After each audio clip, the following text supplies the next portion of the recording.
Hi guys, welcome back to our channel. So இன்னைக்கு சேனல்ல என்ன வீடியோ பார்க்க போறோம்னு பாத்தீங்கன்னா, இப்போ நான் காமிச்சிட்டு இருக்கேன் இல்லையா, இந்த ப்ளவுஸோட ஃபுல் ஸ்டிச்சிங் வீடியோ தான் பார்க்க போறோம். ஸோ பாட் நெக் வச்சு ஒரு ஆரி ப்ளவுஸ் எப்படி ஸ்டிச் பண்றது அப்படின்றது தான். ஃப்ரண்ட்ல வந்துட்டு ஸ்வீட் ஆர்ட் நெக் இருக்கும். ஸோ வாங்க வீடியோக்குள்ள போகலாம். ஸோ ஃபர்ஸ்ட் வந்து பார்த்தீங்கன்னா ஸ்லீவ் ஸ்டிச் பண்ணிக்கலாம். லைனிங் வந்து மேலே பிளேஸ் பண்ணிட்டு கீழே வந்து சென்டர், நான் ஆல்ரெடி நிறைய வீடியோவில் சொல்லியிருக்கேன். ஸோ லைனிங்லேயும் ஒரு சென்டர் நாச் பண்ணிக்கோங்க, கீழே பாட்டம்லேயும் ஒரு சென்டர் நாச் பண்ணிட்டு ஃபஸ்ட்டு வந்து நம்ம வந்து கீழே வந்து அட்டாச் பண்ணிக்கலாம். ஓகே, இப்போ வந்து இதை திருப்பிட்டு நம்ம கீழே வந்து க்ரீஸ் பண்ணிவிட்டு இது வந்து அப்படியே ஃபோல்ட் பண்ணிடுங்க. ஸோ இது வந்து நான் வெளியே ஸ்டிச் தெரியாமல் இருக்கணும், அதாவது நீங்கள் இப்போ இந்த ஸ்டிச்சோடயே போதும்னா, இப்போ நான் போடுறேன் பார்த்தீங்களா, உள்பக்கமாக திருப்பிட்டு எக்ஸஸ் ஃபேப்ரிக்கை ஃபோல்டு பண்ணி லைனிங் மேலே வச்சு ஸ்டிச் பண்ணிடணும். ஸோ ஸ்டிச் பண்ணும்போது லைனிங் ஃபேப்ரிக்கை கொஞ்சம் இழுத்து பிடிச்சிக்கோங்க, அடியில் லூஸ் இல்லாமல். இந்த மாதிரி நம்ம ஸ்டிச் பண்ணும்போது நம்ம படிமான தையல் போடுவோம் இல்லையா, அதாவது ஓரத்தையல் போடுவோம் இல்லையா, அது போட வேண்டிய தேவையே இருக்காது. இந்த மாதிரி நம்ம ஸ்டிச் பண்ணிக்கலாம். ஓகேங்களா, இது வந்து லைனிங்கும் வந்து வெளியே வராது நம்மளுக்கு. இந்த மாதிரி மெத்தட் வந்து நம்ம யூஸ் பண்ணி ஸ்டிச் பண்ணிக்கலாம். சில ஆரி ப்ளவுஸ்லலாம் பார்த்தீங்கன்னா ஸ்லீவில் வந்து அந்த ஸ்டிச் போடுறதுக்கான அந்த ஜரி த்ரெட் லைன் வந்து நிறைய கொடுத்துருக்க மாட்டாங்க, ரொம்ப ஸ்பேஸ் கம்மியாக இருக்கும். ஸோ அந்த மாதிரி இடத்துலலாம் நீங்கள் இந்த மாதிரி ஸ்டிச் பண்ணி கவர் பண்ணிக்கலாம். ஸோ இப்போ இன்னுமே இதை கொஞ்சம் செக்யூர் பண்ணணும் அப்படின்னா இந்த மாதிரி நமக்கு மேலே வந்து ஸ்பேஸ் இருக்கிற பட்சத்தில், இப்போ நான் போடுறேன் பார்த்தீங்களா, இந்த மாதிரி ஸ்டிச் போட்டுக்கலாம். இது வந்து இங்கே எனக்கு ஸ்பேஸ் இருக்குது, அதனால வந்து நான் ஸ்டிச் போடுறேன். ஸோ ஸ்பேஸ் இல்லை அப்படின்னா நீங்கள் இந்த ஸ்டிச்சை ஸ்கிப் பண்ணிடலாம், ஏன்னா அதுக்காக தான் நம்ம உள்ளே அந்த மாதிரி ஸ்டிச் பண்ணுறோம். ஸோ அதுவே வந்து செக்யூர்டாக தான் இருக்கும். வேணும் அப்படி உங்களுக்கு ஸ்டிச் பண்ணியே ஆகணும் அப்படின்னா நீங்கள் இந்த மாதிரி பண்ணிக்கலாம். ஓகேவா? ஸோ இப்போ வந்து சைடு எல்லாத்தையுமே வந்து அட்டாச் பண்ணிவிடுங்க. அட்டாச் பண்ணிவிட்டு எக்ஸஸ் ஃபேப்ரிக் எல்லாமே கட் பண்ணி எடுத்துருங்க. ஓகேங்களா? ஸோ அவ்வளோதான். நம்மளுக்கு வந்து ஸ்லீவ் வந்து நான் ரெண்டுமே ரெடி பண்ணி எடுத்துட்டேன். சேம் அதே மாதிரி தான் இன்னொரு ஸ்லீவும் ஸ்டிச் பண்ணோம். இப்போ வந்து நம்ம பேக் ஸ்டிச் பண்ணிக்கலாம். ஸோ எப்பவும் போல் லைனிங்கை ப்ளேஸ் பண்ணிவிட்டு கீழே சென்டர் நாச் பண்ணிக்கோங்க, மெயின் ஃபேப்ரிக்லேயும் லைனிங்லேயும். ஸோ சென்டர் ப்ளேஸ் பண்ணிவிட்டு பின் பண்ணிக்கோங்க. பின் பண்ணி செக்யூர் பண்ணுறது நீங்கள் பிகினராக இருக்க பட்சத்தில் ரொம்பவே யூஸ்ஃபுல்லாக இருக்கும். அதுவும் இந்த மாதிரி ஆரி ப்ளவுஸ்க்கு ரொம்பவே யூஸ்ஃபுல்லாக இருக்கும். ஸோ பண்ணிவிட்டு அதாவது மெயின் ஃபேப்ரிக் நம்ம ஒர்க் போட்டிருப்போம் இல்லையா, அந்த பக்கமாக திருப்பி வச்சு ப்ளவுஸில் ஜரி லைன் போட்டிருப்பாங்க இல்லையா, ஸோ அந்த ஜரி மேலேயே வந்து நீங்கள் ஸ்டிச் பண்ணிக்கலாம், இல்லை அதை ஒட்டியும் கூட நீங்கள் ஸ்டிச் பண்ணிக்கலாம். ஸோ பாட் நெக் தைக்கும் போது அந்த கார்னர்ஸ்லாம் வந்து கொஞ்சம் ஷார்ப்பாக வரணும், அது மட்டும் கொஞ்சம் பார்த்துக்கோங்க. நீங்கள் கார்னர் திருப்பும் போது ஆப்போசிட்டில் இருக்க பீட்ஸ் வந்து அந்த கைடில் ப்ரெஷர் ஃபுட் மேலே வந்து உட்காருதா அப்படின்றத பார்த்துக்கோங்க. ஏன்னா நீங்கள் தெரியாமல் வச்சிட்டிங்கனாலும் பீட்ஸ் வந்து பிரேக் ஆகிடும், அதனால் அதை வந்து கொஞ்சம் பார்த்து ஸ்டிச் பண்ணிக்கோங்க. ஸோ இந்த மாதிரி பொறுமையாக வந்து நம்ம நெக்கு வந்து ஃபினிஷ் பண்ணிக்குவோம். ஏன்னா நெக்கு தான் வந்து மெயின் பார்ட்டே. நெக்கு வந்து கிராஸ் ஆகிடுச்சு, அவுட் ஆகிடுச்சுன்னா நம்ம எதுவுமே இதில் பண்ண முடியாது. ஸோ அதனால் நெக்கு ஸ்டிச் பண்ணும்போது கொஞ்சம் கேர்ஃபுல்லாகவே பொறுமையாகவே நிறுத்தி கூட கொஞ்சம் ஸ்டிச் பண்ணிக்கோங்க. ஏன்னா வந்து நம்மளுக்கு இந்த கர்வ்லாம் வருது ஃபுல்லாக அப்படின்றதுனால கொஞ்சம் வந்து பார்த்து கேர்ஃபுல்லாக தான் ஸ்டிச் பண்ண வேண்டியது இருக்கும். அதே மாதிரி கார்னர் வர இடத்துலையும் நம்ம வந்து ரொம்பவே கேர்ஃபுல்லாக ஸ்டிச் பண்ண வேண்டியிருக்கும். ஸோ அவ்வளோதான். நம்ம வந்து நெக்கு இதே மாதிரி ஸ்டிச் பண்ணிவிட்டு நம்ம எக்ஸஸ் எல்லாத்தையுமே கட் பண்ணி எடுத்துக்கலாம். ஒரு 1/4 இன்ச் கேப் விட்டு எல்லாத்தையும் கட் பண்ணிக்கோங்க. ஸ்டிச் மேலேயே வந்து கட் பண்ணிடாதீங்க, ஏன்னா நம்ம வந்து நாச் பண்ணுவோம் கர்வ் வர இடத்துல எல்லாத்துலேயுமே. அதே மாதிரி அந்த ஷார்ப் பாயிண்ட் வருது இல்லையா, அங்கே வந்து ஃபேப்ரிக் நிறைய இருந்துச்சுன்னா பிரச்சனை இல்லை, கம்மியான ஸ்பேஸ் தான் இருக்குங்கும் போது பார்த்து கவனமாக வந்து ஸ்டிச் பண்ணிக்கோங்க. ஏன்னா நம்மளுக்கு வந்து அந்த இடத்துல வந்து நாச் பண்ணுறதுக்கு கொஞ்சம் ஃபேப்ரிக் தேவை. ஸோ 1/4 இன்ச் விட்டுட்டு கட் பண்ணிக்கோங்க. கட் பண்ணிவிட்டு நம்ம கர்வ் வர இடத்துல எல்லாத்துலேயுமே நாச் பண்ணிக்கணும். அதே மாதிரி அந்த ஷார்ப்பான எட்ஜஸ் வருது இல்லையா, அங்கேயும் வந்து நம்ம பார்த்து ஸ்டிச்சை ஒட்டி வந்து நம்ம கட் பண்ணிக்கணும். இப்போ நான் அந்த கர்வ் வர இடத்துல எல்லாத்துலேயுமே வந்து நாச் பண்ணிக்கிறேன். ஏன்னா ஆரி ப்ளவுஸுன்றதுனால நமக்கு அந்த ஒர்க் இருக்குது. ஸோ வந்து பக்கத்துலேயே கொஞ்சம் நாச் பண்ணிக்கோங்க, ரொம்ப டிஸ்டன்ஸ் விட்டு நாச் பண்ணாதீங்க. ஏன்னா நம்மளுக்கு ஈஸியாக அப்போ தான் திரும்பும். எந்தளவுக்கு நம்ம நாச் நிறைய கொடுக்குறோமோ அந்தளவுக்கு நமக்கு ஈஸியாக ஃபேப்ரிக்கே வந்து திரும்பி கொடுத்துரும், நம்ம கஷ்டப்பட்டு திருப்பணுன்ற தேவை இருக்காது. ஸோ அந்த ஷார்ப் எட்ஜ் வந்து பார்த்து திருப்பிக்கோங்க. ஏன்னா வந்து நம்மளுக்கு அந்த லைனிங்கோட பிசுறு வந்து வெளியே வந்துடக்கூடாது. வெளியே வந்துருச்சு அப்படின்னா அவ்வளோதான், ப்ளவுஸ் வந்து வேஸ்ட்டுன்னு அர்த்தம். ஸோ அந்த கார்னர் வந்து கொஞ்சம் பார்த்து பொறுமையாக அதை வந்து டேர்ன் பண்ணி எடுத்துக்கோங்க. இப்போ அவ்வளோதான், நான் டேர்ன் பண்ணிட்டேன். இப்போ இந்த கார்னர் வந்து நான் வந்து நீடில் வச்சு எடுத்து விட்டுக்கிறேன். ஓகேவா? அது எடுத்து விடும்போது கொஞ்சம் பார்த்துக்கோங்க. ஏன்னா நம்ம லைனிங் ஃபேப்ரிக்கை சம்டைம்ஸ் புல் அவுட் பண்ணிடுறதுக்கு சான்ஸ் இருக்குது. அதனால் கொஞ்சம் அதை பார்த்து கேர்ஃபுல்லாக பொறுமையாக எடுத்துக்கோங்க. கொஞ்சம் டைம் எடுத்துக்கிட்டாலும் பரவாயில்ல, அதை மட்டும் கொஞ்சம் பார்த்து கேர்ஃபுல்லாக எடுத்துக்கோங்க. இப்போ நம்ம நெக் ஃபுல்லாக ஃபினிஷ் பண்ணி முடித்தோன்னே நம்ம எப்பவும் போல் ஓரமாக வந்து ஒரு ஸ்டிச் பண்ணுவோம் இல்லையா, ஓர தையல் போடுவோம் இல்லையா, அந்த மாதிரி போட்டுக்கலாம். இப்போ எனக்கு இந்த நெக்கில் வந்து எனக்கு கொஞ்சம் ஸ்பேஸ் இருக்குது, அதனால் வந்து நான் ஓர தையலே போடலாம். சப்போஸ் உங்களுக்கு ஸ்பேஸ் இல்லை அப்படின்ற பட்சத்தில் நான் அந்த ஸ்லீவில் பண்ணேன் இல்லையா, ஸோ டிசைனுக்கு இந்த பக்கமாக ஒரு ஸ்டிச் போட்டேன் இல்லையா, ஸோ அந்த மாதிரி வந்து நீங்கள் ஸ்டிச் பண்ணிக்கலாம். ஓகேவா? இப்போ எனக்கு இங்கே வந்து கொஞ்சம் ஸ்பேஸ் இருக்குது, ஸோ அதனால் வந்து நான் வந்து இந்த ஓரத்துலேயே வந்து நான் ஸ்டிச் பண்ணிக்க போகிறேன்.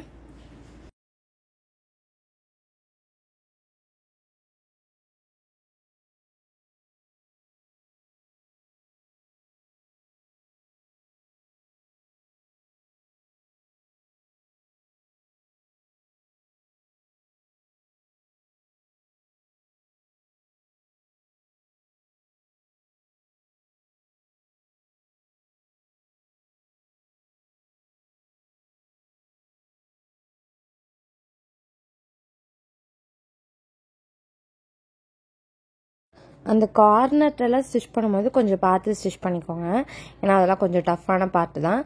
ஸோ இப்போ நான் ஃபுல்லாக ஸ்டிச் பண்ணி முடிச்சுட்டு சைடு எல்லாமே வந்து அட்டாச் பண்ணிக்கோங்க. ஆக்சுவலாக அந்த கிளிப்பிங் வந்து நான் எடுக்க மறந்துட்டேனா இல்லை என்னென்னு தெரில, அந்த கிளிப்பிங்கை காணோம். ஸோ நீங்கள் வந்து சைடு எல்லாமே வந்து அட்டாச் பண்ணி எடுத்துக்கோங்க. லாஸ்ட்டு கிளிப்பிங்ஸ் மட்டும்தான் இருக்குது. ஸோ சைடு எல்லாமே அட்டாச் பண்ணிட்டு எக்ஸஸ் எல்லாமே கட் பண்ணி எடுத்துருங்க. ஓகேங்களா? ஸோ கட் பண்ணி எடுத்துகிட்டு எங்கெங்கெல்லாம் நாச் வேணுமோ அங்கெல்லாம் நாச் பண்ணிக்கோங்க. நாச் பண்ணிவிட்டு கீழே வந்து பாட்டம் வந்து நம்ம ஃபினிஷ் பண்ணிக்கலாம். ஸோ பேக் வந்து நம்ம ரொம்ப ஈஸியாக ஸ்டிச் பண்ணிடலாம். அந்த நெக் மட்டும் சென்டர் அவுட் ஆகாமல் பார்த்துக்கிட்டிங்கன்னா பேக் வந்து எந்த ப்ராப்ளமும் வராது. ஸோ நார்மலாக மற்ற ப்ளவுஸ் தைக்கிறத விட ஆரி ப்ளவுஸ் ஸ்டிச் பண்ணுறது ரொம்பவே ஈஸி தான், பட் கொஞ்சம் கேர்ஃபுல்லாக ஸ்டிச் பண்ணும், அவ்வளோதான். ஸோ இப்போ கீழே வந்து ஒரு ஃபோல்ட் பண்ணி ஃபஸ்ட்டு வந்து ஒரு ஓர தையல் போட்டுக்கோங்க. உங்களால் டபுளாக ஃபோல்ட் பண்ணியே ஸ்டிச் பண்ண முடியும்னாலும் நீங்கள் அப்படியும் ஃபோல்ட் பண்ணிக்கலாம். ஓகேங்களா? இதை ஒரு தையல் போட்டுட்டு அதுக்கப்புறம் இன்னொரு தையல் போடணுன்றத நெசசரி கிடையாது, பட் நான் எப்போவும் அப்படி ஸ்டிச் பண்ணி தான் பழக்கம். ஸோ அதனால் நான் வந்து இந்த மாதிரி ஸ்டிச் பண்ணிக்கிறேன். இப்போ இதில் பார்த்தீங்கன்னா கீழே வந்து என்னால் ஸ்டிச் பண்ண முடியாது, ஏன்னா அந்த ஸ்டிச் வர இடத்துல எல்லாமே ஒர்க் இருக்குது. ஸோ அதனால் நான் அதை ஹெம்மிங் பண்ணுறதுக்காக அப்படியே விட்டுருவேன். ஃபைனலாக ஃபினிஷ் பண்ணும்போது மட்டும் நான் மடித்து வச்சு இது பண்ணிக்குவேன். ஸோ நான் ஃப்ரண்ட்டும் வந்து அதே மாதிரி இப்போ பேக் என்ன ப்ராசஸ் சொன்னனோ அதே மாதிரியே தைச்சிடுங்க. இப்போ ஆப்போசிட் ஃப்ரண்ட்டை வந்து எப்படி கரெக்டாக ஸ்டிச் பண்ணலான்னா, இப்போ நான் ப்ளேஸ் பண்ணுற மாதிரி ஆல்ரெடி ஆரி ஒர்க் போட்டிருக்க ஃப்ரண்ட் பார்ட்டை வந்து ஆப்போசிட் ஃப்ரண்ட் பார்ட்டோட லைனிங் மேலே வச்சு ப்ளேஸ் பண்ணிக்கோங்க. லைனிங் மேலே வச்சு ப்ளேஸ் பண்ணிவிட்டு இப்போ நான் மார்க் பண்ணுறேன் இல்லையா, இதே மாதிரி மார்க் பண்ணிக்கோங்க. நம்ம வந்து எந்த அளவுமே நம்ம சேஞ்ச் பண்ணலை இதில். ஸோ நம்ம ஒர்க் போட்ட சைடு எந்த அளவுக்கு ஸ்டிச் பண்ணியிருக்கோமோ அதை அப்படியே இந்த லைனிங் மேலே ப்ளேஸ் பண்ணி நம்ம ட்ரேஸ் அவுட் பண்ணி எடுத்துக்கிறோம், அவ்வளோதான். ஓகேவா? இப்போ இதை வந்து ப்ளவுஸ் பீஸோட ரைட் சைடில், அதாவது நல்ல பக்கத்து மேலே லைனிங்கை வச்சு ஸ்டிச் பண்ணி அடித்து நம்ம எப்பவும் போல் திருப்பிக்கணும். ஓகேங்களா? ஸோ இப்போது நான் அந்த மார்க் பண்ணேன் இல்லையா, அந்த மார்க்கர் லைன்லேயே தான் நான் ஸ்டிச் பண்ணுறேன். அதுக்கு மேலேயோ இல்லை கீழேயோ நான் ஸ்டிச் பண்ணல, அந்த மார்க் பண்ணியிருக்க லைன்லேயே நான் வந்து ஸ்டிச் பண்ணி எடுத்துக்கிறேன். ஓகேங்களா? இப்போ ஸ்டிச் பண்ணி எடுத்துகிட்டு அதே மாதிரி நம்ம 1/4 இன்ச் விட்டு கட் பண்ணோம் இல்லையா, அதே மாதிரி 1/4 இன்ச் விட்டு கட் பண்ணிவிட்டு நம்மளுக்கு கர்வ் வர இடம் எல்லாமே வந்து நம்ம நாச் பண்ணிக்கணும். ஓகேங்களா? அவ்வளோதான். நிறைய பேர் வந்து இதை வந்து என்கிட்ட டவுட்டாக கேட்டிருந்தீங்க. ஸோ ஆப்போசிட் பார்ட் வந்து எப்படி ஈக்குவலாக ஸ்டிச் பண்ணுறது, ஏன்னா அது ஸ்டிச் பண்ணும்போது நிறைய எச்சு கம்மி வருது அப்படின்னு சொல்லி நிறைய பேர் கேட்டிருந்தீங்க. ஸோ அவங்களுக்காக தான் இது. ஓகேங்களா? இப்போ வந்து மேலே வந்து நம்ம ஒரு டாப் ஸ்டிச் வந்து போட்டுக்கலாம். இப்போ வந்து இதில் பார்த்தீங்கன்னா நான் என்னோட நெக் டிசைன் வந்து ஸ்வீட் ஆர்ட் நெக்கு, பட் நான் கீழே வந்து அந்த ஷார்ப்பாக கொடுக்காம ஒரு ஃப்ளாட்டாக ஃப்ளாட்டாக வந்து நான் மார்க் பண்ணியிருக்கேன் இல்லையா, ஸோ அது எதுக்குன்னு கேட்டிங்கன்னா நம்ம ஹூக் பட்டி வைக்கணும். ஸோ அந்த இடம் வந்து நம்மளுக்கு ஃப்ளாட்டாக தான் இருக்கணும். ஸோ அதனால கீழே வந்து அந்த நெக்கு முடிகிற இடத்துல அந்த ஷார்ப் எட்ஜ் வரும் இல்லையா, அந்த இடத்துக்கிட்ட வந்து நான் வந்து ஃப்ளாட்டாக ஸ்டிச் பண்ணியிருக்கேன் பாருங்கள். ஸோ இந்த மாதிரி 2 சைடுமே ஸ்டிச் பண்ணிக்கணும். இப்போ வந்து இது ஒன்றுக்கு மேலே ஒன்று ஓவர்லேப் ஆகும் நம்ம ஊக்கு வைக்கும் போது. ஸோ அப்போ வந்து பார்த்திங்கன்னா நம்மளுக்கு கரெக்டாக ஸ்வீட் ஆர்ட் நெக் வந்து நான் இப்போ வச்சு காட்டுறேன் பார்த்தீங்களா, இந்த மாதிரி நம்மளுக்கு அழகாக ஸ்வீட் ஆர்ட் நெக்காகவே வந்து கிடச்சிரும்.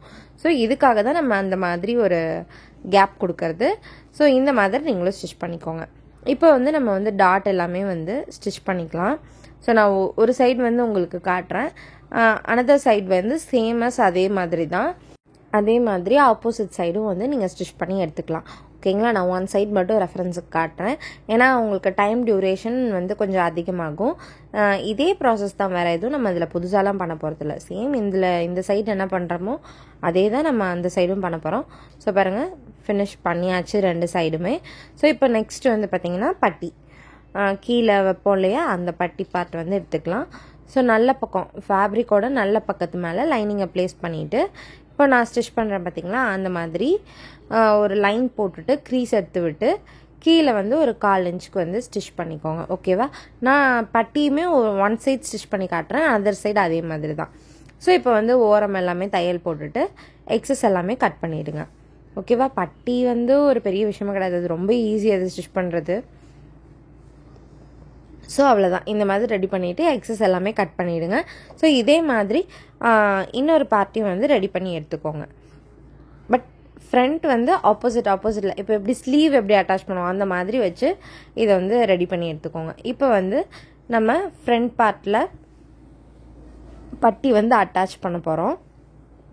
ஸோ ஃபர்ஸ்ட் வந்து பட்டியை கீழே வச்சுட்டு ஃப்ரண்ட் பார்ட், அதாவது ரைட் சைடு வந்து ஃபேஸ் பண்ண மாதிரி இருக்கணும், நல்ல பக்கம் வச்சு ஸ்டிச் பண்ணிக்கோங்க. ஓகேவா, ஸோ அதே மாதிரி தான் இன்னொரு சைடும் நான் எல்லாமே சிங்கிள் சைடு காட்டுறேன், நீங்கள் அதுக்கேற்ற மாதிரி நீங்கள் அனதர் சைடு வந்து ஸ்டிச் பண்ணிக்கோங்க. ஓகேவா, இப்போ வந்து ஷோல்டர் அட்டாச் பண்ணிக்கலாம். ஷோல்டர் அட்டாச் பண்ணும்போது கொஞ்சம் பார்த்து அட்டாச் பண்ணுங்கள். நம்மளுக்கு வந்து லெஃப்ட் சைடில் வந்து 2 சைடுமே ஒர்க் இருக்கும், ஃப்ரண்ட்லேயும் இருக்கும் பேக்லேயும் இருக்கும். ரைட் சைடில் வந்து நம்மளுக்கு 2 சைடுமே வந்து ஒர்க் இருக்கும், ஃப்ரண்ட் அண்ட் பேக் 2 சைடுமே இருக்கும்.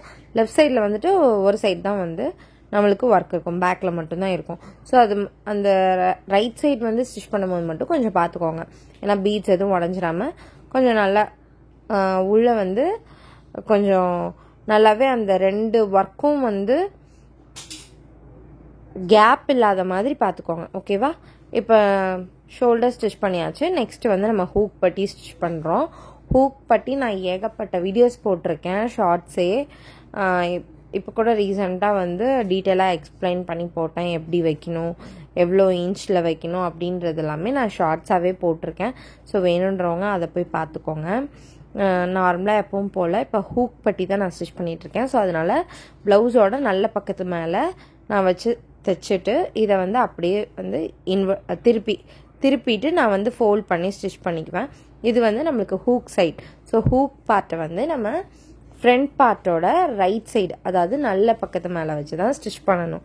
ஓகேவா, இது நிறைய பேர் கேட்குற டவுட்டு, அதுக்காக நான் கிளாரிஃபை பண்ணுறேன். அதே மாதிரி ஹூக் ஐப்பட்டி வந்து நம்ம ஃப்ரண்ட் பார்ட்டோட ராங் சைடில், அதாவது உள் பக்கமாக வச்சு தான் நம்ம ஸ்டிச் பண்ணணும். ஓகேங்களா, இது கன்ஃபியூஷனே இல்லை. ஹூக் பட்டி வந்து ரைட் சைடில் வச்சு ஸ்டிச் பண்ணுவோம், ஹூக் ஐப்பட்டி வந்து ராங் சைடில் வச்சு ஸ்டிச் பண்ணுவோம். ஓகேங்களா, இப்போ நான் ஸ்டிச் பண்ணுற மாதிரி ஸ்டிச் பண்ணிவிட்டு கீழே வந்து ஃபோல்டு பண்ணிவிட்டு கீழே ஒரு ஸ்டிச்சு, நம்ம மேலேயும் வந்து நெக் வந்து ஃபினிஷ் பண்ணிட்டோம். ஸோ அதனால் மேலேயும் வந்து ஒரு ஸ்டிச் போட்டுக்கலாம். ஓகேங்களா, போட்டுட்டு இதை வந்து நம்ம திருப்பிக்கலாம். ஓகேங்களா, கொஞ்சம் இது வந்து நீங்கள் கொஞ்சம் பிகினராக இருக்கும்போது இது வந்து உங்களுக்கு கொஞ்சம் கஷ்டமாக தான் இருக்கும், ஏன்னா எச்சு கம்மி வர்றதுக்கு சான்ஸ் இருக்குது. ஸோ நீங்கள் பழக இதுவுமே பழகிரும். இப்போ வந்து 5 இடத்துல வந்து கரெக்டாக மார்க் பண்ணிடுங்க. ஓகேவா, மார்க் பண்ணிவிட்டு நம்ம முன்னாடிலாம் வந்து எல்லாருமே ரிங் வைப்பாங்க, இப்போ வந்து யாருமே அதிகமாக ரிங் வைக்கிறதில்ல. ஸோ அதனால் நம்ம எப்பவும் போல் இருக்க மெத்தட் வந்து நம்ம ஃபாலோ பண்ணி அந்த வி மாதிரி ஷேப்பில் இருக்கும் இல்லையா, அந்த இது வந்து நம்ம ஃபாலோ பண்ணி அதே மாதிரி ஸ்டிச் பண்ணிக்கலாம். இப்போ நெக்ஸ்ட் வந்து பார்த்திங்கன்னா ஸ்லீவு. ஓகேங்களா, ஸோ ஸ்லீவ் வந்து நார்மலாக நம்ம அட்டாச் பண்ணுற மாதிரி தான். ஸ்லீவில் வந்து ஹெவியாக ஒர்க் இருக்குது அப்படின்னா தான் ஏதாவது அதில் வந்து பார்த்து கொஞ்சம் கேர்ஃபுல்லாக ஸ்டிச் பண்ண வேண்டியது இருக்கும். பட் இது ஹெவி ஒர்க்லாம் இல்லை, அங்கங்கே குட்டி குட்டி புட்டாஸ் தான் இருக்குது.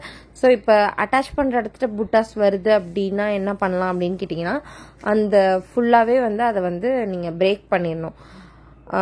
ஓகேவா? நீங்கள் வந்து நூலை உருவவே கூடாது என்றைக்குமே. நூலை வந்து எதுவுமே பண்ணிடாதீங்க. நூல் வந்து கட் ஆகாமல் இருக்கணும். பட் அந்த பீட்ஸை மட்டும் சிசரோட பின்னாடி பகுதி இருக்கு இல்லையா, அதை வச்சு 2 தட்டு தட்டினீங்கன்னா உடஞ்சிரும். இப்போது நம்ம 2 சைடுமே வந்து நம்ம ஸ்லீவ் ஸ்டிச் பண்ணி எடுத்தாச்சு. நான் ஒன் சைடு உங்களுக்கு காமிச்சிருக்கேன், இன்னொரு சைடு நீங்கள் ஸ்டிச் பண்ணிக்கோங்க. இப்போ அதே மாதிரி நான் சைடுமே அட்டாச் பண்ணிட்டேன். சைடு வந்து நம்ம அளவு ப்ளவுஸ் வச்சு ஸ்டிச் பண்ணுவோம். ஸோ சைடு அட்டாச் பண்ணிட்டேன். ஸோ இப்போ வந்து நான் நாட் வைக்கிறேன். நாட் வந்து அவங்க இது கேட்டிருக்காங்க, ஸோ அதனால் நான் நாட் வைக்கிறேன். நாட் இல்லை அப்படின்னா ஏதாவது லூப் மாதிரி கொடுத்து அந்த இடத்துல கொடுங்க. ஏன்னா அப்போ தான் பாட் நெக் வந்து நிற்கும். ஏன்னா நம்ம ஓப்பனாக விட்டுருக்கோம். ஸோ நாட் அவங்க கேட்கலனாலும் நீங்கள் இந்த லூப் மாதிரி இல்லை ஏதாவது பட்டன் மாதிரி இல்லை அந்த ஷார்ப்பான எட்ஜஸ் இருக்கு இல்லையா, அதை வந்து நீங்கள் ஹோல்ட் பண்ணுற மாதிரி அங்கே ஏதாவது ஒரு இது கொடுக்கணும். ஓகேவா? அப்போ தான் நல்லாயிருக்கும். இல்லைனா அப்படியே விரிஞ்சுக்கிட்டே அசிங்கமாக இருக்கும். இப்போ ஸ்கொயர் ஷேப்பில் வந்து கட் பண்ணி எடுத்துக்கோங்க. இது நீங்கள் எவ்வளோ, நான் ரஃப்பாக தான் கட் பண்ணி எடுத்திருக்கேன். எனக்கு தெரிஞ்சு ஒரு 4x4 அந்த மாதிரி இருக்கும். ஸோ இப்போ அதை வந்து ட்ரையாங்கிள் மாதிரி நம்ம ஃபோல்ட் பண்ணிவிட்டு நம்ம கீழே இது வந்து நம்ம இந்த டெசல் வைக்கிறோம் இல்லையா, ஸோ அதுதான் இது நான் பண்ணிகிட்ருக்கேன். இது வந்து நீங்கள் எவ்வளோ வேணாலும் எடுத்துக்கலாம். 4x4 வந்து காமனாக அது வந்து ஒரு கரெக்ட் சைஸ். ஓகேங்களா? ஸோ இந்த மாதிரி வச்சு ஃபோல்ட் பண்ணி ஒரு ஸ்டிச் பண்ணிவிடுங்க. ஸ்டிச் பண்ணிவிட்டு இந்த மாதிரி எக்ஸஸ் வந்து கட் பண்ணிவிடுங்க. இப்போ நான் ஏன் இவ்வளோ அந்த நாட் வந்து வெளியே விட்டுருக்கேன்னா, நான் இந்த நாட்டுக்குள்ளே வந்து நான் வந்து அந்த ஹேங்கிங்ஸ் மாதிரி இருக்கும் இல்லையா, இந்த ரெடிமேடாக விற்பாங்க இல்லையா, அதை வந்து நான் இதுக்குள்ளே வந்து வச்சு நான் வந்து நாட் பண்ணிவிடுவேன். ஸோ அதுக்காக இந்த எக்ஸஸாக வந்து நாட் வந்து கொஞ்சம் வெளியே விட்டுருக்கேன். ஓகேங்களா? உங்களுக்கு வேணும்னா நீங்கள் அந்த மாதிரி இது பண்ணிக்கலாம். அப்படி இல்லைன்னா அந்த எக்ஸ்ட்ரா இருக்க அந்த நாட்டோட அந்த ரோப்பையும் வந்து நம்ம கட் பண்ணிடலாம். இந்த எக்ஸஸ் கட் பண்ணும்போதே நான் இது வைக்கணும், நான் வந்து அந்த ரெடிமேட் இது வைக்கிறேன் அப்படின்றதுனால நான் வந்து அப்படியே விட்டுருக்கேன். ஓகேங்களா? ஸோ அவ்வளோதான். இப்போ ப்ளவுஸ் வந்து நம்மளுக்கு ரெடி ஆகிடுச்சு. ஸோ ஃபுல்லாகவே நம்ம ஸ்டிச் பண்ணி முடிச்சாச்சு. ஓகேங்களா? நார்மலாக மற்ற ப்ளவுஸ் தைக்கிறத விட ஆரி ப்ளவுஸ் தைக்கிறது ரொம்பவே ஈஸி. ஸோ இந்த வீடியோ பிடிச்சிருந்தா மறக்காமல் லைக் பண்ணுங்கள், ஷேர் பண்ணுங்கள். அப்புறம் வேறு என்ன வீடியோஸ் உங்களுக்கு வேணும் அப்படின்றதையும் கமெண்ட் பண்ணிவிடுங்க. இந்த மாதிரி வீடியோஸ் பார்க்க நம்ம சேனலை மறக்காமல் சப்ஸ்கிரைப் பண்ணி வச்சுக்கோங்க. அப்படியே பக்கத்தில் இருக்க பெல் ஐக்கானையும் கிளிக் பண்ணி வச்சுக்கோங்க. ஓகேங்களா? நம்மளுக்கு ஒரு அழகான பாட் நெக் வச்ச ஒரு ஆரி ப்ளவுஸ் சூப்பராக ரெடி ஆகிடுச்சு. ஸோ இவ்வளோ தான் இந்த வீடியோ. ஸோ தேங்க்ஸ் ஃபார் வாட்சிங் திஸ் வீடியோ. இதே மாதிரி நான் இன்னொரு வீடியோவில் வந்து உங்களை மீட் பண்ணுறேன். ஸோ தேங்க்ஸ் ஃபார் வாட்சிங் this video. Thank you. Bye. See you again.